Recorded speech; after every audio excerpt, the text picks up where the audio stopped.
আসসালামু আলাইকুম, কেমন আছেন সবাই? আশা করি সবাই ভালো আছেন। প্রবাসীদেরকে কটাক্ষ করে বিএনপির কুলাঙ্গার পাপিয়া পাপিয়া কি বলছে এটা আমরা অনেকে মোটামুটি জানি। যারা জানি না তারা এই ভিডিও থেকে একটু দেখে নেবেন। বিএনপির এই বান্দর মার্কা পাপিয়া কি বলে একটু শুনে আসুন, তারপরে কিছু কথা বলবো। আবার প্রবাসী ভোটাররা রেমিটেন্স দেয়, তো তাদের পরিবারের জন্য তারা টাকা পাঠায়, তাদের পরিবার ভিটামাটি বিক্রি করে ছেলেকে বিদেশ পাঠায়, তো সে তার দায়িত্ব আছে তার পরিবারকে টাকা পাঠানোর।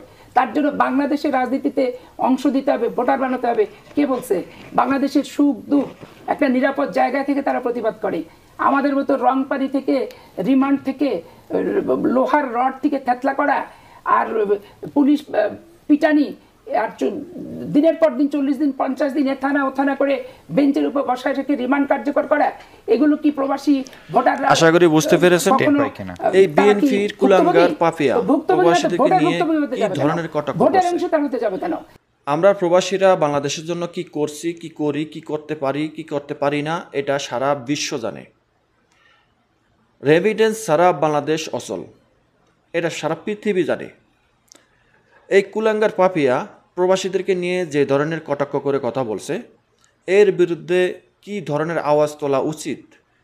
আপনি যদি একজন প্রবাসী হয়ে থাকেন তাহলে আপনার দায়িত্ব, আপনি কি দায়িত্ব পালন করতে হবে আমি আপনাদেরকে বলার কোনো প্রয়োজন হবে না।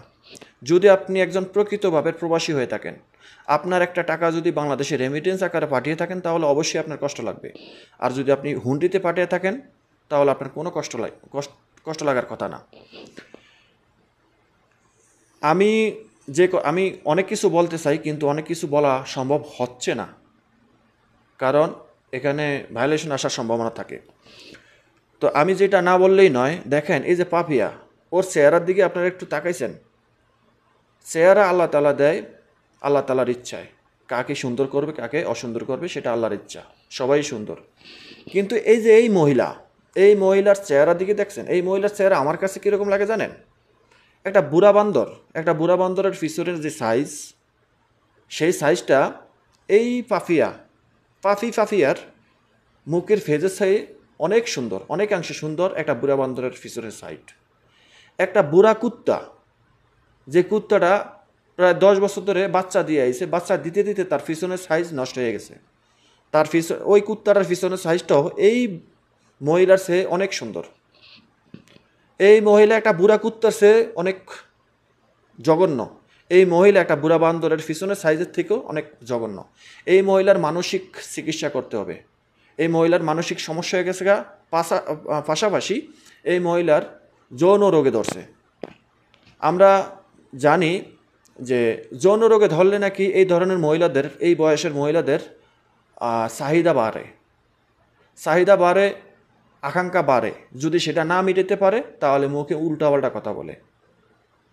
তো এই মহিলার এই দুইটা চিকিৎসা করতে হবে। এই দুইটা চিকিৎসা করতে গেলে যদি আমাদের প্রবাসীদেরকে অনুদান দিতে হয়, ভিক্ষা দিতে হয় এই মহিলার জন্য, অবশ্যই দিব। কারণ এই মহিলায় গত আওয়ামী লীগের আমলে অত্যাচারের শিকার হয়েছে, অনেক কিছু সাফার করতে হয়েছে, এটা স্বীকার করি।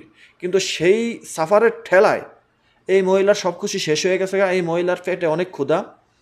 এই মহিলায় যখন তখন কখনো মোল্লাদেরকে নিয়ে কথা বলে, কখনো আলেমদেরকে নিয়ে কথা বলে, এখন আবার প্রবাসীদেরকে নিয়ে কথা বলছে।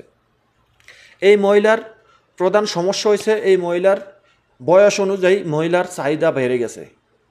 একটা মহিলার নাকি 55 বছর বয়স পর্যন্ত চাহিদা থাকে। তো ওনার বয়স কত হয়েছে জানি না, কিন্তু ওনার চাহিদা বেড়ে গেছে। ওনার চাহিদা কেউ মিটাতে পারে না। গত 16 বছর যারা মিটাইতো তারা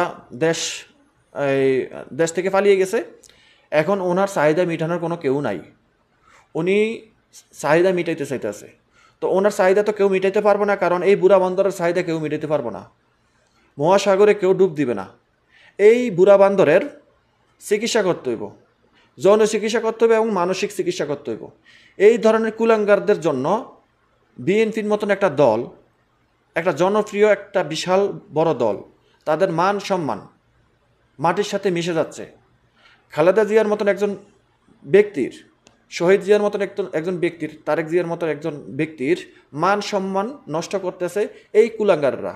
এই কুলাঙ্গাররা 16 বছর উপাস থাকার কারণে এই উপাসের তাড়নায় এখন খাই মানে অবস্থা শুরু করে দিছে। ওইখানে মারে, ওখানে ধরে, ওখানে এই চাঁদাবাজি, ওইখানে এই খুন, এদের কাজই হলো এটা বিগত দিনের এদের অভ্যাস। আমরা দেখে এসেছি, আমরাও রাজনীতি করছি, এখন হয়তো আমরা প্রবাসী লং টাইম ধরে। তো এদেরকে যদি কঠোর শাস্তি না দিতে পারে বর্তমান সরকার, তাহলে এরা বাংলাদেশটারে চালাইতে তো পারবই না। আপনারা সাদা কাগজে লিখে রাখেন, বিএনপি বাংলাদেশ মনে হয় না যে 6 মাস 9 মাস চালাতে পারবো, চালাইলেও বড় জোর 1 বছর চালাতে পারবো। তো যাই হোক, সেটা অন্য বিষয়। এই মাফিয়ার বিরুদ্ধে আমরা প্রবাসীরা কি আওয়াজ তুলতে হবে, এটা আমাদের নিজ নিজ দায়িত্ব পালন করতে হইব। আপনারা যদি সঠিক একজন প্রবাসী হয়ে থাকেন, বাংলাদেশে যদি রেমিটেন্স পাঠিয়ে থাকেন, হুন্ডি ছাড়া যদি সঠিক পথে যদি রেমিটেন্স পাঠিয়ে থাকেন, তাহলে অবশ্যই বাংলাদেশের প্রতি আপনার অবদান আছে। আপনি যদি হুন্ডিতে টাকা পাঠিয়ে থাকেন, তাহলে আপনার কোনো এখানে অবদান নাই। আপনি এই বক্তব্যের বিরুদ্ধে আপনি কখনোই যাবেন না। তো আপনি যদি একজন প্রকৃত প্রবাসী হয়ে থাকেন, তাহলে আপনি অবশ্যই আওয়াজ তুলবেন, এটা আপনার দায়িত্ব।